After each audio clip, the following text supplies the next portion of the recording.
Vamos juntos, seja muito bem-vindo ao nosso plano de leitura da Bíblia, lendo toda a Bíblia em um ano, ok? Estamos avançando, reta final desse ano poderoso. Estamos em Ezequiel e estamos em Salmos, ok?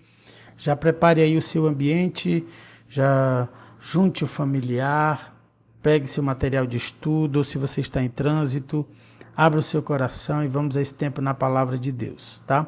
Anote os capítulos de hoje. Ezequiel 39 e 40, Salmos 123 a 127, são os capítulos de hoje do plano de leitura da Bíblia. Vamos começar por Ezequiel 39, certo? E o nosso também convite para você que é novo no canal é clica no botão inscreva-se, aperta aí o sino de todas e você receberá as nossas notificações quando liberarmos material. Começando por Ezequiel, capítulo 39, verso 1, nós lemos: Filho do homem, profetize contra Gog. Transmita-lhe esta mensagem do Senhor soberano. Sou seu inimigo, ó Gog, príncipe que governa as nações de Meseque e Tubal.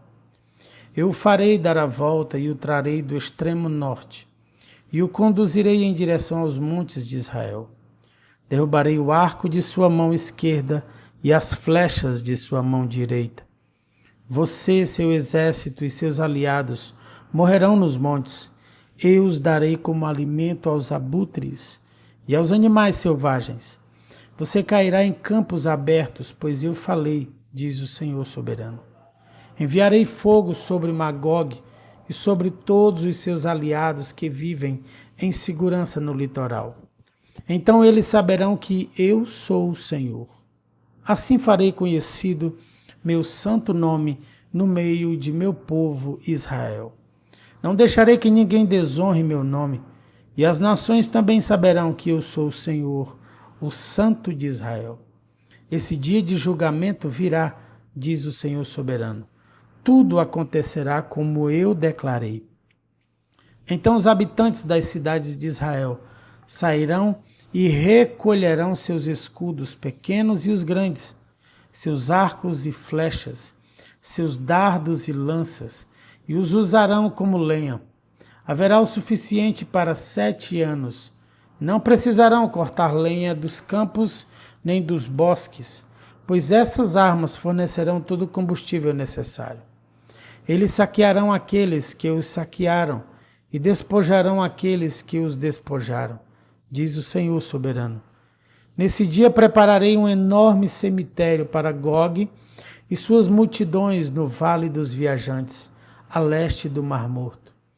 Ele impedirá a passagem dos que viajam por ali, e eles mudarão o nome do lugar para Vale das Multidões de Gog. O povo de Israel levará 7 meses para sepultar os corpos e purificar a terra.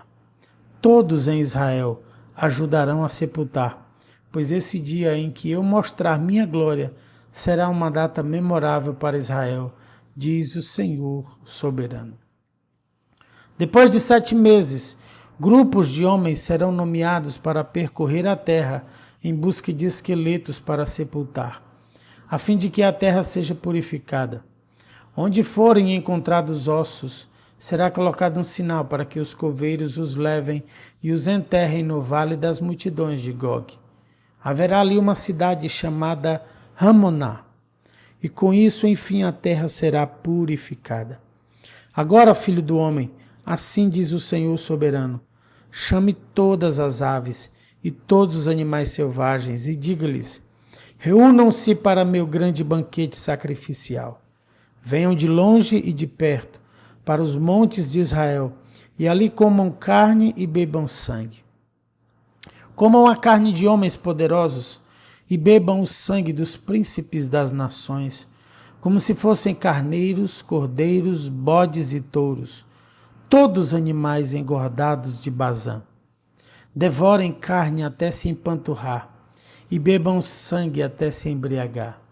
Este é o banquete sacrificial que lhes preparei. Comam com fartura a minha mesa. Comam cavalos, condutores de carros de guerras, homens valentes e guerreiros de toda espécie, diz o Senhor soberano.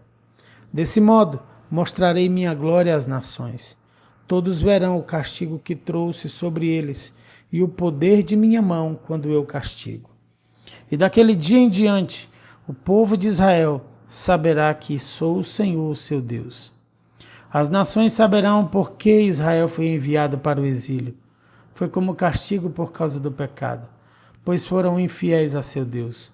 Por isso me afastei deles e os entreguei a seus inimigos para que os destruíssem.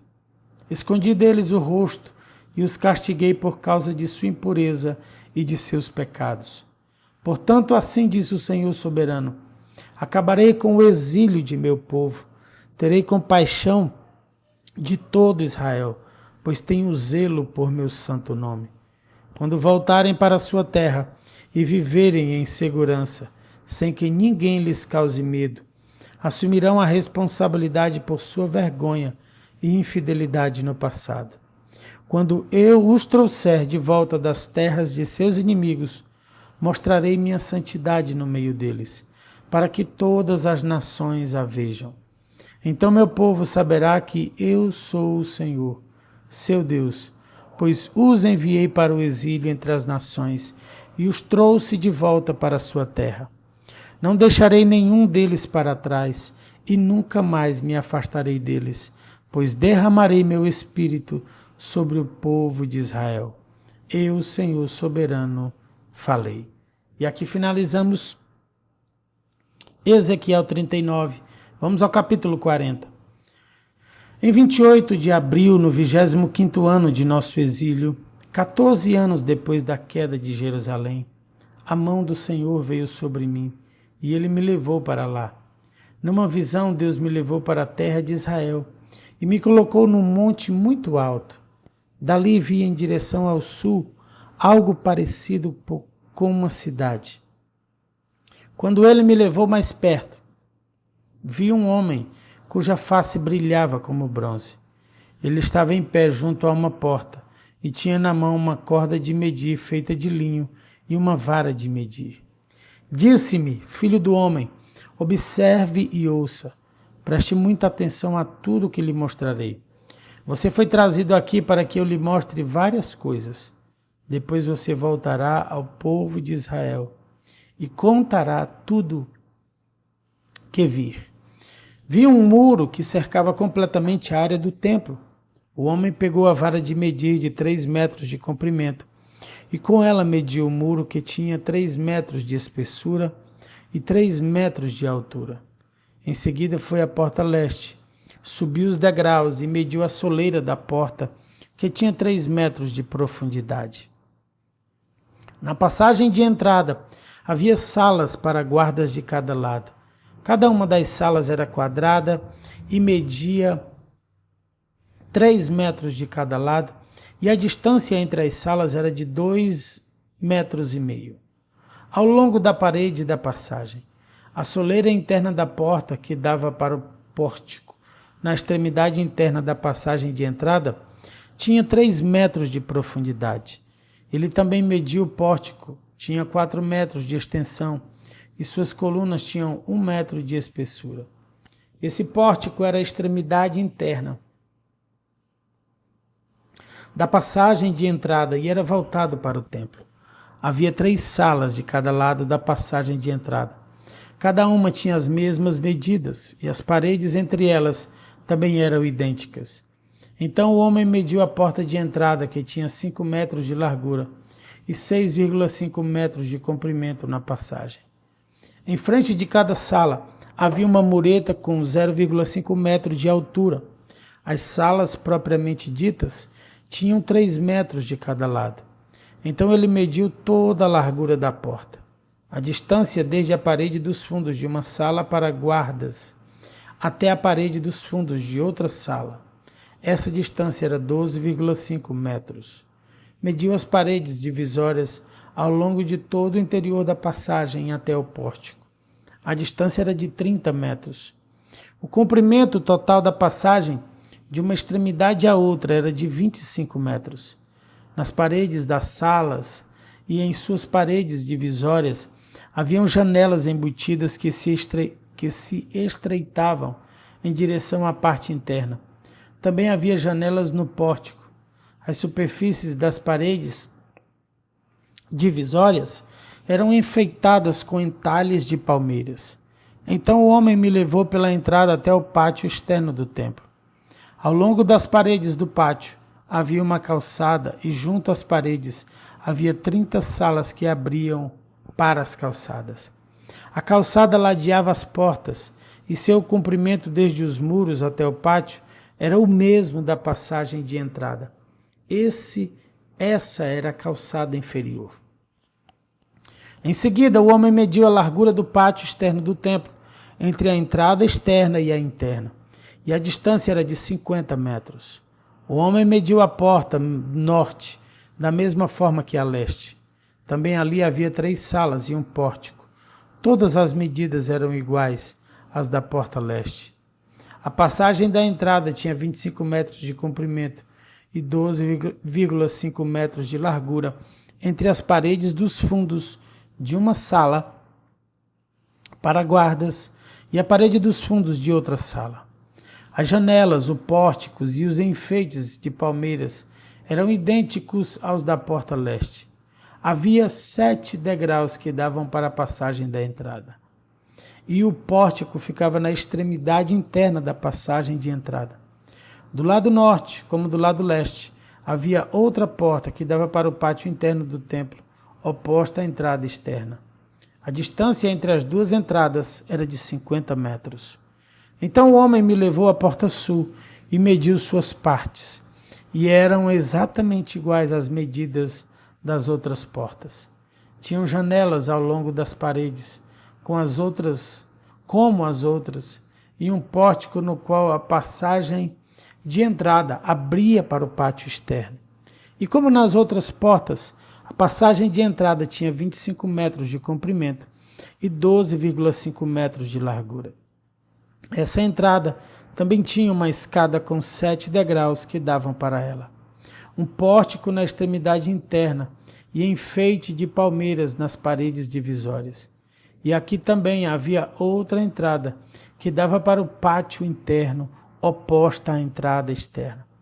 A distância entre as 2 entradas era de 50 metros. Então o homem me levou à porta sul, que dava para o pátio interno. Ele a mediu e tinha as mesmas medidas das outras portas. Suas salas para guardas, suas paredes divisórias e seu pórtico eram do mesmo tamanho das outras portas. E havia janelas ao longo das paredes e no pórtico. E como nas outras portas, a passagem da entrada tinha 25 metros de comprimento e 12,5 metros de largura. Os pórticos que davam para o pátio interno tinham 4 metros de comprimento e 12,5 metros de largura.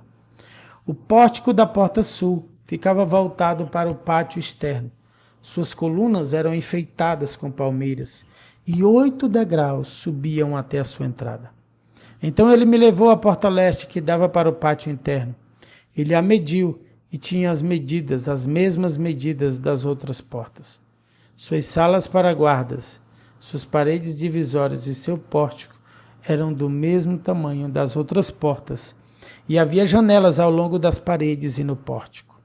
A passagem da entrada tinha 25 metros de comprimento e 12,5 metros de largura. Seu pórtico ficava voltado para o pátio externo. Suas colunas eram enfeitadas com palmeiras e 8 degraus subiam até a sua entrada. Então ele me levou à porta norte, que dava para o pátio interno. Ele a mediu e tinha as mesmas medidas das outras portas. Suas salas para guardas, suas paredes divisórias e seu pórtico tinham as mesmas medidas das outras portas e janelas dispostas da mesma forma. A entrada da passagem tinha 25 metros de comprimento e 12,5 metros de largura. Seu pórtico ficava voltado para o pátio externo. Suas colunas eram enfeitadas com palmeiras e 8 degraus subiam até a sua entrada. No pórtico de uma das entradas internas havia uma porta que dava para uma sala lateral. onde era lavada a carne para os holocaustos. De cada lado desse pórtico havia 2 mesas, onde os animais para os sacrifícios eram abatidos para os holocaustos, as ofertas pelo pecado e as ofertas pela culpa. Do lado de fora do pórtico, de cada lado das escadas que subiam para a entrada norte, havia mais 2 mesas. Havia, portanto, 8 mesas no total, 4 do lado de dentro e 4 do lado de fora, onde se abatiam os sacrifícios. Também havia 4 mesas de pedra cortada para o preparo dos holocaustos, cada uma com 75 metros de comprimento e de largura e 50 centímetros de altura. Sobre essas mesas eram colocados os instrumentos para abater os animais para os sacrifícios. Havia ganchos, cada um com 8 centímetros de comprimento, presos ao redor das paredes do pórtico. A carne dos sacrifícios era colocada sobre as mesas. Dentro do pátio interno havia 2 salas, uma ao lado da porta norte, voltada para o sul, e outra ao lado da porta sul, voltada para o norte.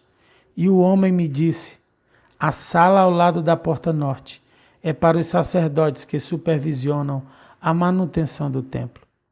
A sala ao lado da porta sul é para os sacerdotes encarregados do altar, os descendentes de Zadok, pois somente eles, dentre todos os levitas, podem se aproximar do Senhor para servir diante dele.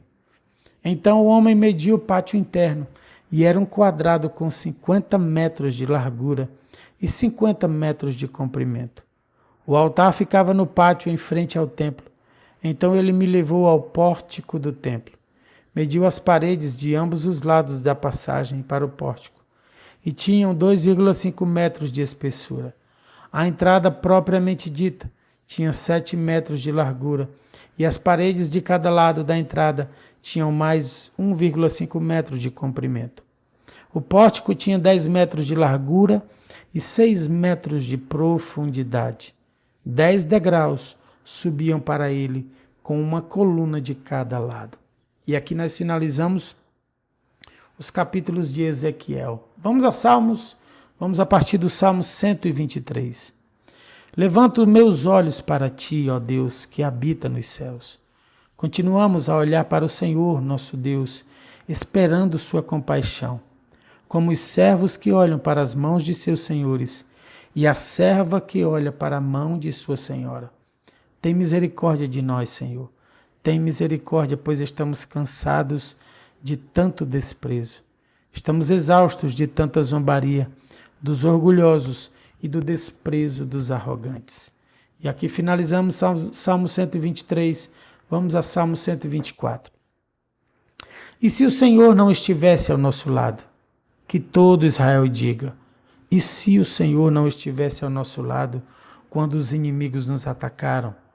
Eles nos teriam engolido vivos com sua ira ardente contra nós. As águas nos teriam encoberto, a correnteza nos teria afogado. Sim, as águas violentas de sua fúria nos teriam afogado. Louvado seja o Senhor, que não permitiu que nos despedaçassem com seus dentes. Escapamos como um pássaro que foge da armadilha do caçador. A armadilha se quebrou e estamos livres. Nosso socorro vem do Senhor, que fez os céus e a terra. E aqui finalizamos Salmo 124, vamos a Salmo 125. Os que confiam no Senhor são como o monte Sião. Não serão abalados, mas permanecerão para sempre. Assim como os montes cercam Jerusalém, o Senhor se põe ao redor de seu povo, agora e para sempre. Os perversos não governarão a terra dos justos, para que os justos não sejam tentados a fazer o mal. Ó Senhor, faze o bem àqueles que são bons, aos que têm o coração sincero. Expulsa, porém, os que andam por caminhos tortuosos, ó Senhor. Leva-os embora, junto com os que praticam o mal. Que Israel tenha paz. E aqui finalizamos Salmo 125, vamos a Salmo 126. Quando o Senhor trouxe os exilados de volta a Sião, foi como um sonho. Nossa boca se encheu de riso e cantamos de alegria. As outras nações disseram: o Senhor fez coisas grandiosas por eles. Sim, o Senhor fez coisas grandiosas por nós. Que alegria! Restaura, Senhor, nossa situação, como os riachos revigoram o deserto. Os que semeiam com lágrimas colherão com gritos de alegria. Choram enquanto lançam as sementes, mas cantam quando voltam com a colheita. Finalizamos aqui Salmo 126, vamos a Salmo 127. Se o Senhor não constrói a casa, o trabalho dos construtores é vão. Se o Senhor não protege a cidade, de nada adianta guardá-la com sentinelas. É inútil trabalhar tanto, desde a madrugada até tarde da noite, e se preocupar em conseguir o alimento, pois Deus cuida de seus amados enquanto dormem. Os filhos são um presente do Senhor, uma recompensa que Ele dá. Os filhos que o homem tem em sua juventude são como flechas na mão do guerreiro. Feliz é o homem que tem uma aljava cheia delas. Não será envergonhado quando enfrentar seus inimigos às portas da cidade. E aqui nós finalizamos Salmo 127 e os capítulos de hoje do nosso plano de leitura da Bíblia. Estamos chegando ao final. Quero, antes de sairmos, orar ainda por nosso dia e por sua vida, tá? Mas quero lembrar você de deixar o seu like, seu gostei, seu joinha. Você abençoa muitas vidas. Se você não é inscrito no canal, se inscreve. Não esquece, aperta o sino de todas. E compartilha com seus grupos e contatos. Vamos orar? Deus, te louvamos, Senhor, porque dia após dia nós estamos avançando no nosso plano de leitura da Bíblia. Estamos na reta final, apontando para o final desse ano de leitura. Muito obrigado, Senhor. Que dias maravilhosos na Tua Palavra. Como, Senhor, Tua Palavra nos molda, nos limpa, nos purifica, Senhor. Vem, Senhor, e cumpre o Teu propósito através da Tua Palavra em nós. Senhor, que ela venha, Senhor, sempre como uma semente poderosa de vida, de transformação. Eu abençoo os meus irmãos que estão aqui, Senhor, conosco nesse momento, ou que ouvirão depois. Que eles sejam tremendamente impactados por Tua Palavra. O coração deles seja transformado, Senhor, e a Tua glória seja manifesta.